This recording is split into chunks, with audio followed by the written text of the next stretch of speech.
Now, in this third part of this video, talking about the essay paper of 2024, I'm going to take up section B now.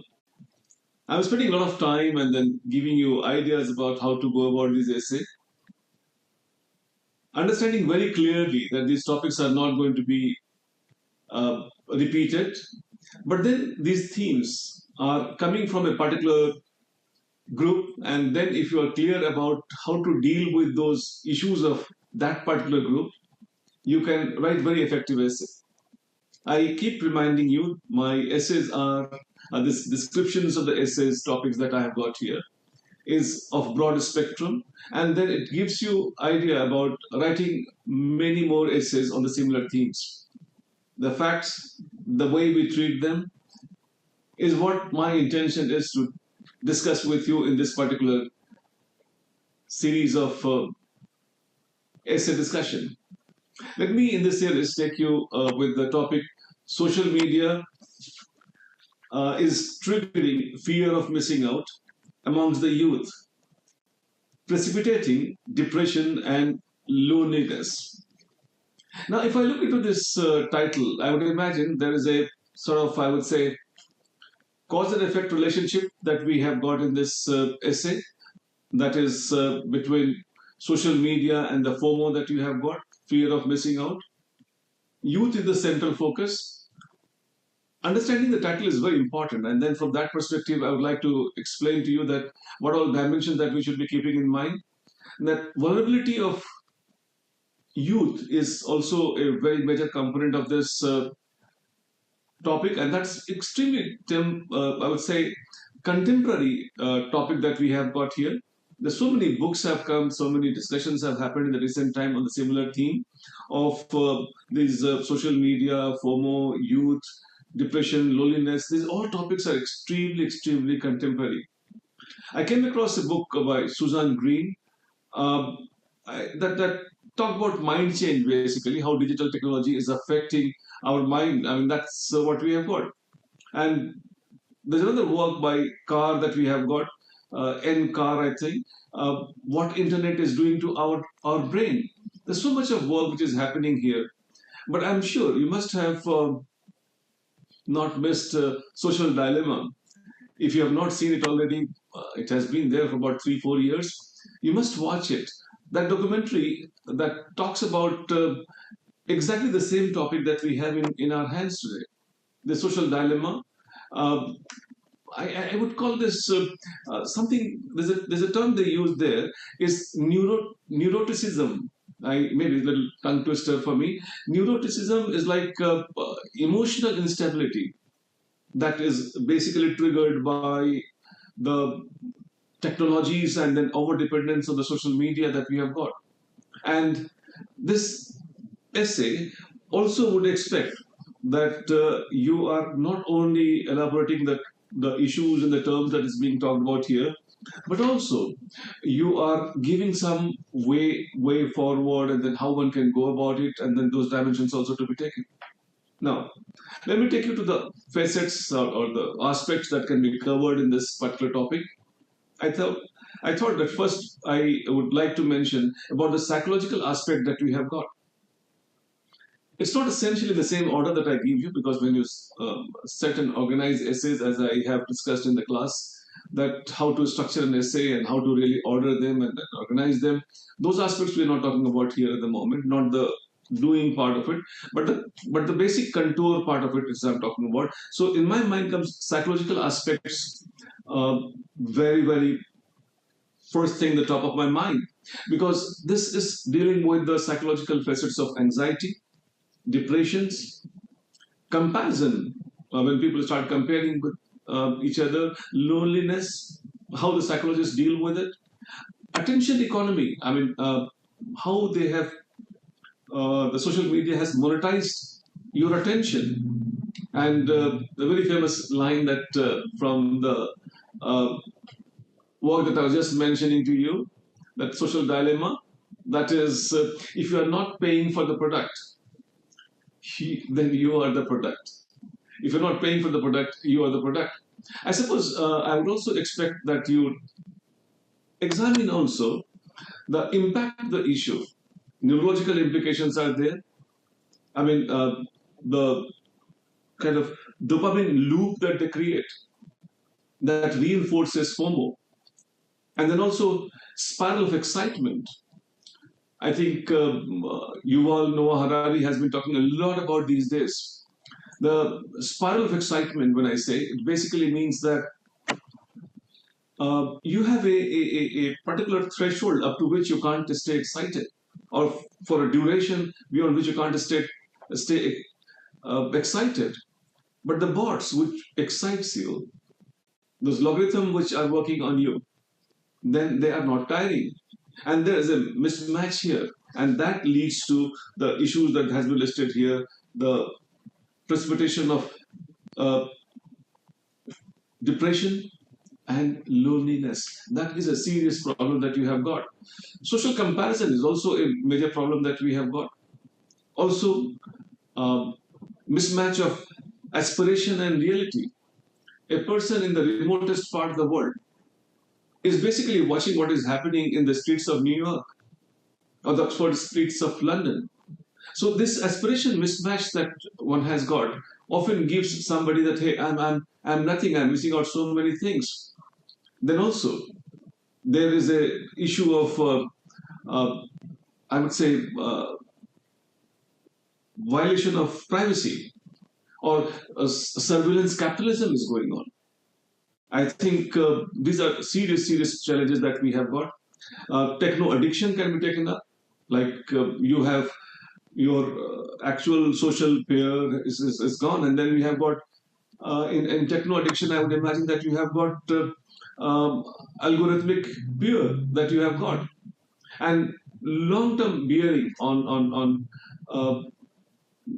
such situations of FOMO and loneliness, anxiety, they are going to have impact on the youth, and the youth, which is the future of a particular country. There's so many issues which can be taken up here, like cyberbullying that can be taken. Also, we have got nomophobia. I mean, I think fear of living without phones, phubbing that you have got. A lot of impact that can be seen. Focus on phone or text. The word they have got there is textpectation. That people are always expecting some text, and that can lead to some serious consequences like ADHD and physical health. All these dimensions which can be taken up as part of your discussion, as in terms of impact of the excessive dependence on social media. I think I would also like you to probe in this essay um, the responsibility or the role of algorithm in social media when they are personalizing your uh, content, and then you have got like endless scrolling that you are doing, because I mean you always have a feeling of incompleteness because those scrolls and the videos which have been tailor made to your requirement has not ended, and then your time finishes, you get tired, and data finishes or whatever, and then you have got a very superficial contact, and then uh, you quite often, I would imagine that you are in the loop of uh, a retweet or a loop of passing on, or which can be by humans or which can be by bots. Also, uh, this topic can also be probed on offline online personality clash. I mean, that can also detaches you, that can also make you as if like you are not connected with the real world. Then I suppose this topic can also be expecting you to show some kind of uh, measures, shall we say, to attend to this problem. And then you can imagine mindfulness, digital detox, in some extreme cases, even CBD. And that can CBT kind of requirement can be there. Cognitive behavioral therapy. I would also expect that you talk in this essay about the various stakeholders, starting with your own self, family, society, state, media companies, even the developers. Quite often we miss out on that. there is an ethical responsibility on the part of those developers who are developing those whatever softwares and the devices and the tools from time to time. Then also, I would expect that you quote some international studies on this. Social media and for FOMO, there's a Pew research that has done. In fact, you can also talk about a big issue which is happening these days about debate on digital neutrality with the targeted marketing that they're doing, and then a lot of people are stuck in that because they have a fear of missing out because all those things which have been given to them as if they really need it and their life is incomplete unless they had it. I would also like you to talk about the way forward. I mean, there is like sometime back we had a Bletchley declaration that happened in Milton Keynes in near London. Then where different stakeholders came together. I would like you to also quote our own, shall we say, Digital India program, how we are trying to develop digitally responsible citizens.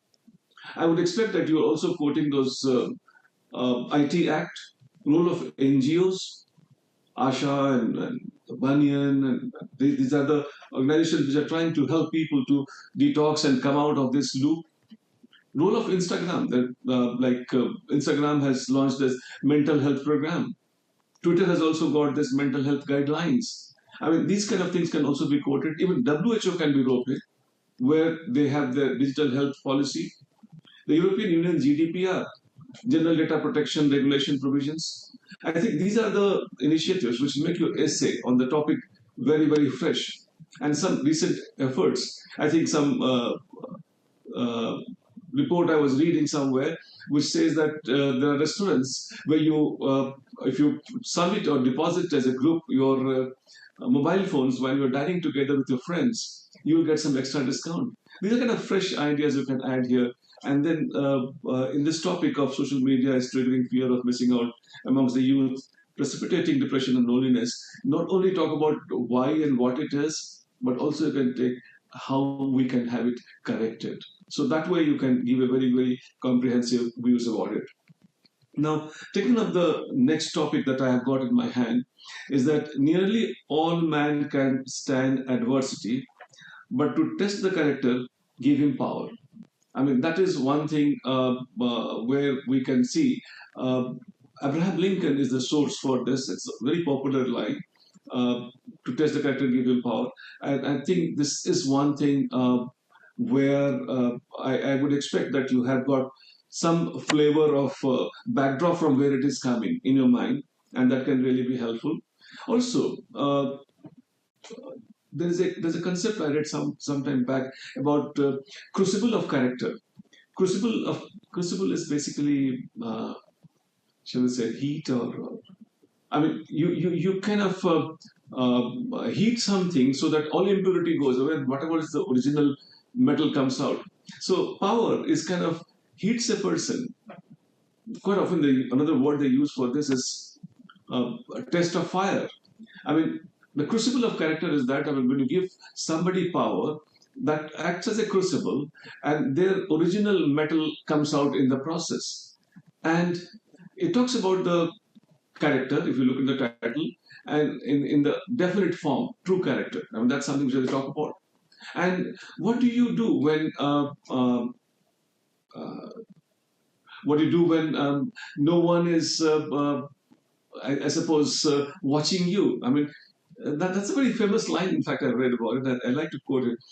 Character, if you see, what is you're doing when nobody is watching you? That's what your character is. Also, they are trying to look into the delicate relationship of power and character. And that is what is being probed here. In this title, I would also see that how power affects a person. And when I look into this, I consider this as an open topic. And when I say it's open topic, how power affects a person, you can say it affects the person positively, and it can also affect a person negatively. So both dimensions I expect that you're covering this topic when you talk about power and the character, and then the kind of exchange between the two. Also, importance of character need to be talked about. And then I would feel that this is a very interesting topic. If you've written about it, the examiner gets a very clear idea about your own mind. It allows the mind to get an inside view of your own mind, and that's really interesting. You have to be careful writing about such delicate topics like this, because you're going to be having power very soon in your hand, a lot of it very soon in your hand, and then how you're going to behave and react, what kind of character that you have got, that is something which will be exposed when you are having the test of fire, which means when you get the power. Also, it is also trying to see that how adversity affects a person. And there it believes that resilience can take care of the people. Like if they have got power, they can possibly assume that resilience is something which can take care of it. But then when the person is given power, not the trouble, not the discomfort, not the adversity, then the real flavor comes out. And this topic can be taken up on multiple angles. This topic can be taken on, shall we say, historical angle, psychological angle, philosophical angle, a lot of planes that we can take this topic on. Let's now try and see as to how we can possibly deal with this topic and major dimensions that we can cover. And we can think of one dimension where we can take power and adversity connect. And there you can see that role of virtues, role of ethics, power dynamics can be talked about here. And then how it uh, plays out between individual and group. I mean, the power dynamics, how it exists, how it comes into being, and how it is exchanged. Also, I would imagine the power and adversity connect that you're talking about. Then you can also talk about paradox of power.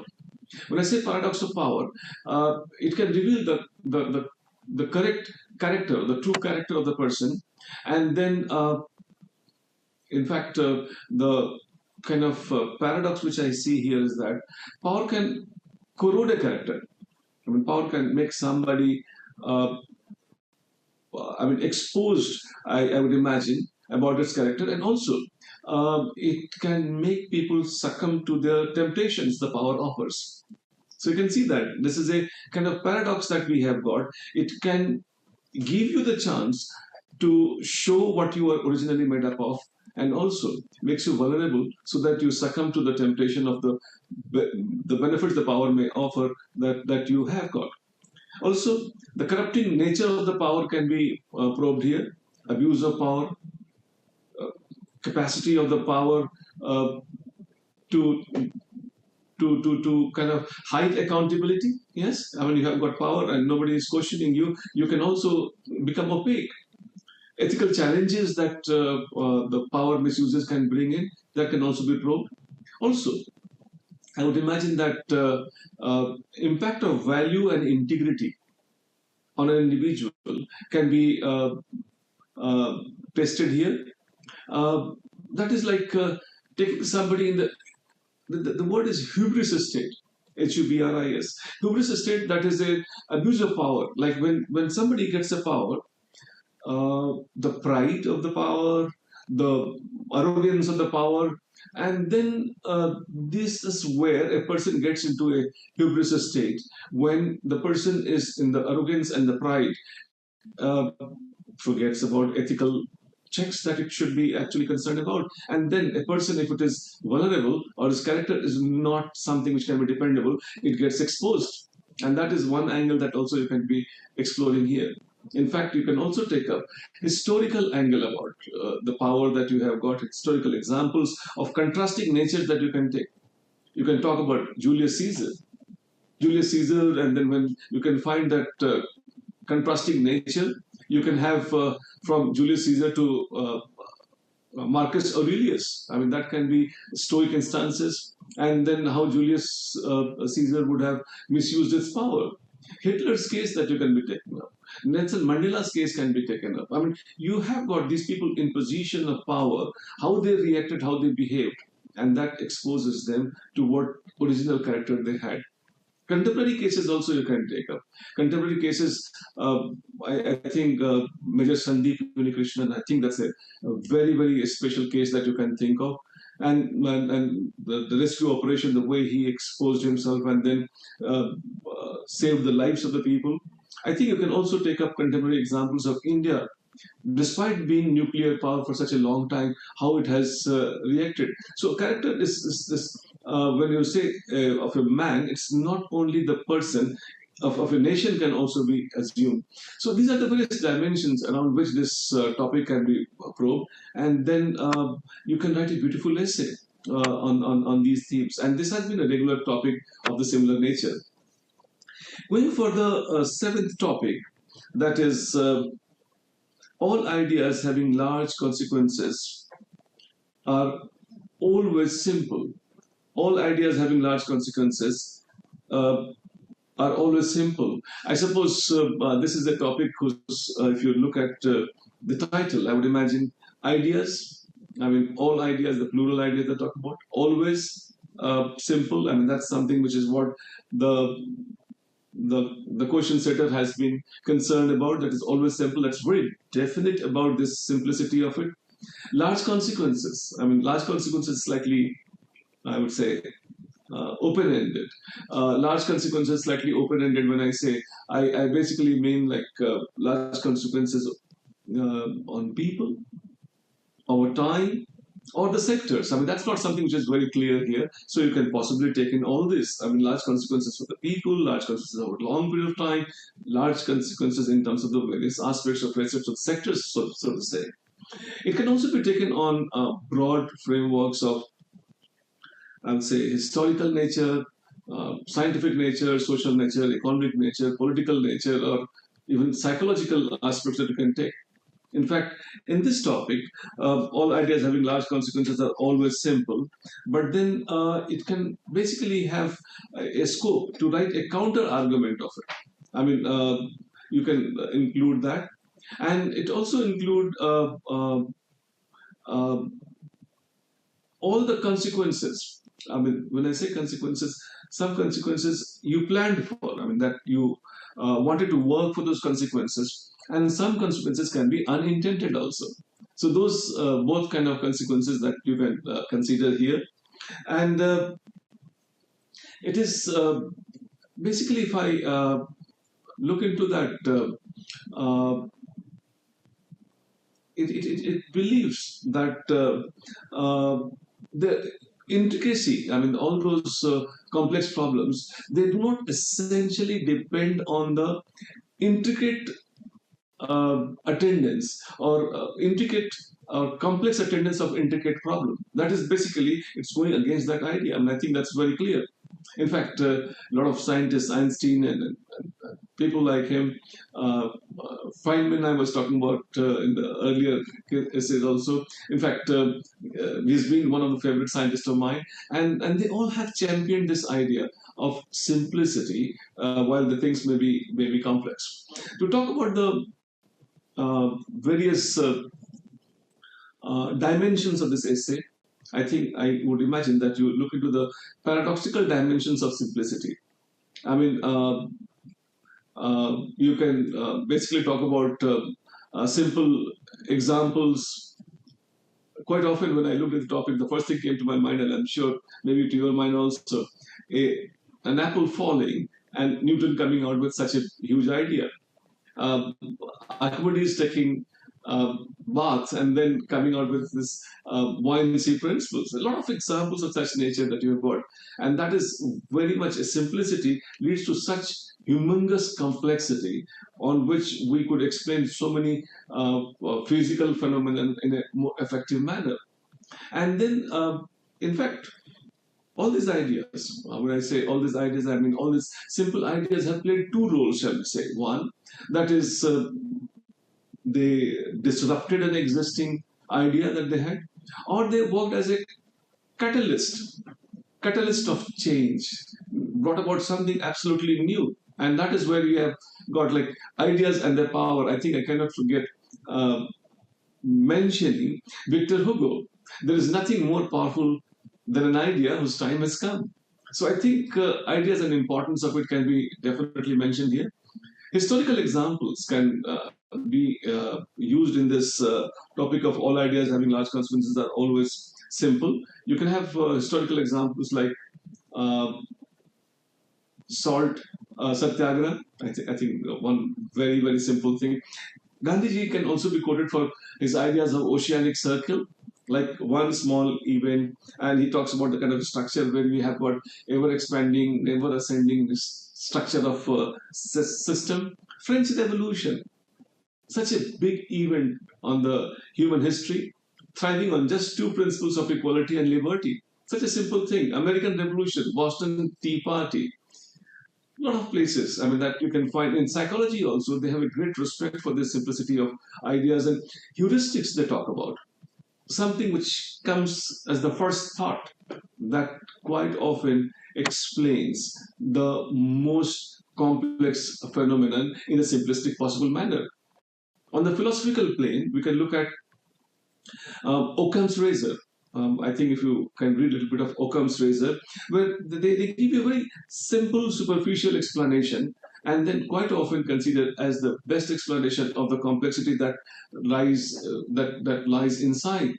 The simple ideas of Rousseau's and Voltaire, they on the surface are so simple, but they deal with something which is extremely complex and nuanced, shall we say.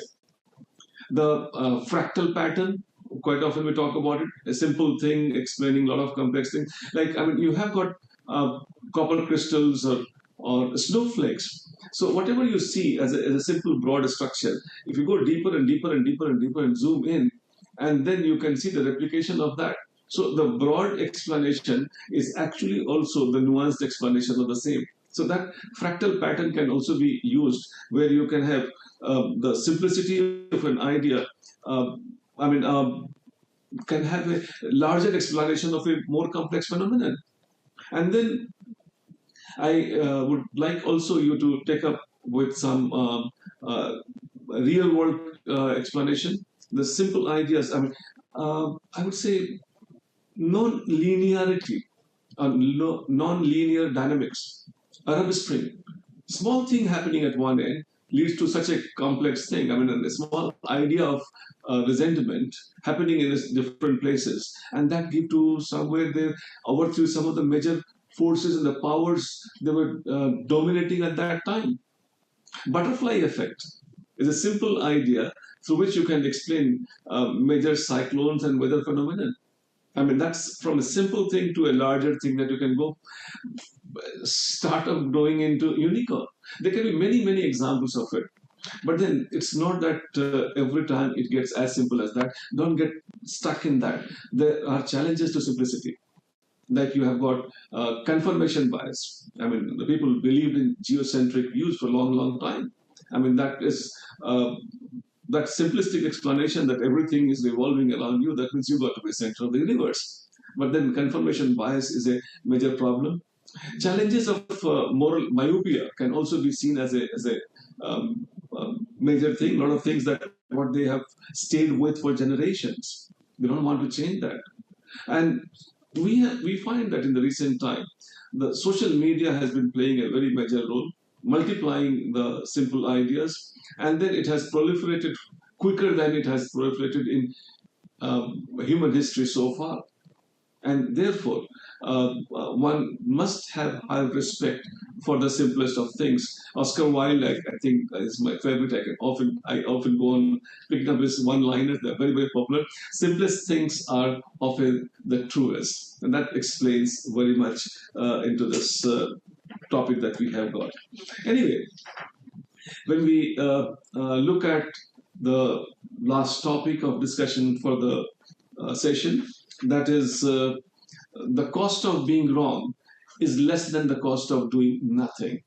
The cost of being wrong is less than the cost of doing nothing. This is the topic that we have got. And I suppose this is one thing which is also close to my heart, and I have been talking about it. There's so many videos you can find, which is around this basic theme that you have got. And it works on the basic principle, if you look into the title part of it. Mistakes are better than inaction. I mean, that is what we, in short, we look at. But sadly, inaction is also a decision. So a lot of time people take decision of not doing a thing, and they stick to that decision irrespective. The topic here that says the cost of being wrong is less than the cost of doing nothing. So nothing's decision is not a decision which you should be executing, despite the fact it may be still a decision. Anyway, talking about the title further, it talks about negative impact of not doing a thing, and then two costs that is compared here. One is the cost of not doing, and the second, the cost of doing wrong. And very obvious, as the statement says, doing wrong probably is the lesser price that we pay over not acting or not doing a thing. This topic can be basically, I would say, probed on multiple issues. It can be probed on opportunity cost, risk management versus risk avoidance, proactive versus reactive uh, approach in life. I mean, you wait till you are being hit by the situation and then you react, or you go in advance and start doing. Then paradox in action, like acrasia as they call it. And acrasia is a situation when you have inability of acting according to your own will, because your inability to act, or for the lack of self control, whatever, absence of self control. Acrasia can also be giving rise to paradox of action, paradox of inaction to be precise. And I think fear of decision making is also a major cause of concern here.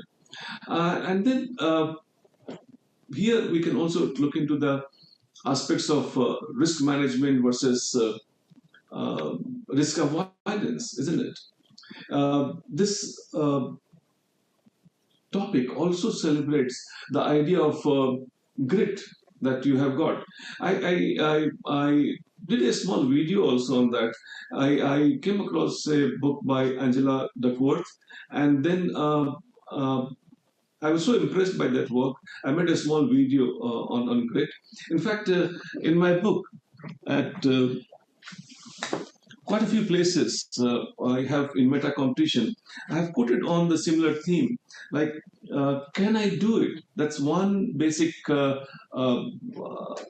that we have got about lots of action that we take. Another thing which I can take up, and this again, I was impressed by a book which I read on knowing doing trap. Knowing doing trap. Lots of people, they know that they should be doing, but then quite often they are trapped into that. Shall I do it or shall I not? And that is what a thick book that I came across on knowing doing trap, and then I got a page or two entered into this. So a lot of blogs which I have made around this topic, a lot of pages in this book, Meta Competition, you can find, which deal with the similar issues that you have got. All right, if you look into the dimension which we can possibly cover in this particular essay topic, that is the cost of being wrong is less than the cost of doing nothing. One, we can take up historical references. You can take global examples of situation of inaction that we have got. Some countries entering into Second World War so late, and then that bearing on indecision. Environmental ethics often talk about it, like, I mean, our late realization of the importance of environment has a serious impact on this. And then students protest in the recent time, if I may quote it, student protest in Bangladesh. The inaction was, it was just not being attended to when it should have been, and that has caused so heavily on that country.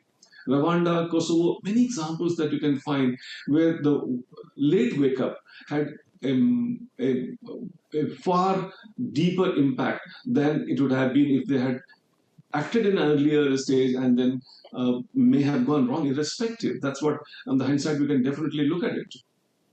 It has got a psychological perspective. Like I made a video on analysis paralysis. Some of you may have watched it already. So that could also be a situation when the people are drawn towards inaction. Role of fear and procrastination of action. Lots of people do not want to fail and they fear failure, and that is where they are procrastinating an action. A lot of time it has happened to you also that this is too difficult, I'll do it well, and then they don't do it. That also triggers inaction. A lot of people don't write answers. I always keep telling people, just because they want to write a better answer, they don't want to take tests because they don't want to fail. I think there's no way that one can pass without failing. I mean, that's one thing which I sincerely believe and then would like to use this occasion to convey to you. Also, anyway, coming back to the topic of the essay, you can take economic perspective. Lots of economic decisions that were taken up late and that could have had a bearing. Imagine LPG if it started maybe about 10, 15 years earlier, the situation would have definitely been very different. How the phenomenon happens, how this whole idea, the cost of being wrong is less than the cost of doing wrong and doing nothing, how this whole thing happens, I suppose there are a lot of things which plays behind it. I suppose I'd like you to draw to your attention, and you can find a lot of my videos on the similar themes, like decision fatigue. Decision fatigue is like one factor which leads people to inaction. People would not do because they have been taking too many decisions, and it happens on a micro scale of a day also. Paradox of choices, sunk cost fallacy. Quite often people use this in economics. I made a video on that. A lot of people, they do not do a thing because they have already done something else, and then they are too fearful of coming out of ejecting themselves from there, and then do not take action because they've already invested to some extent. Also, the regret aversion is also a word they use in psychology. Regret aversion, I mean, that creates a cycle of inaction. I mean, I do not want to feel bad about my bad thing. So they would just not do anything. So regret aversion is also a condition. And sometimes even those ethical dilemma, like, I mean, we have competing moral principles. I mean, that's where we can find that individual versus social good quite often make people inactive. They avoid inaction. They don't go into that because they don't want to get trapped into this moral, ethical dilemma, so to say. Also, we have got global risk report that has highlighted that forces, if they are taken in proactive manner, if we somehow divert our energy in a proactive manner, then chances are that a lot of problems that we are facing today would have not been there. Particularly the case of river pollution coming to my mind, which you can take as an example to explain if we had awakened earlier, probably situation would have been much better in our rivers of India. Bhopal gas tragedy, if they were proactively maintaining the safety norms, etc., the situation would have been definitely much better. I think a lot of time we fear failure, and then the fear of failure, fear of getting wrong, and these factors stop us from taking action, and then we are not failing, and we are not failing. That means we are preparing for failure, and then we failing bigger in due course of time. Don't be worried about, in this topic that suggests that don't be worried about the failure. Take action, because if you have two failures to be compared, two negatives to be compared, the negative of inaction is far greater because there are definite failure. But then if you are doing something and failing, the chances of failure is a fraction of the total. And then that's what it says: fail fast and fail often. And I think the greatest risk is not taking any risk. And somebody who's not taking any risk, somebody is not involving in action, then that inaction is a major problem of concern.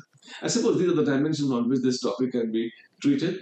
I have tried during this three videos which we have done for you, that you are able to get some fodder to write essay on the themes which are similar to this. And I'm also assuming that when you are practicing, try using as much possible the real topics of the UPSC, for the simple reason UPSC, even if the topic is fresh every single year, they are basically coming from a particular set of things. Like this topic or so many other topics that we have talked about, has had some connection of the past topics that you have got. Like power topics, I think you remember that Batman wala topic was asked some time back.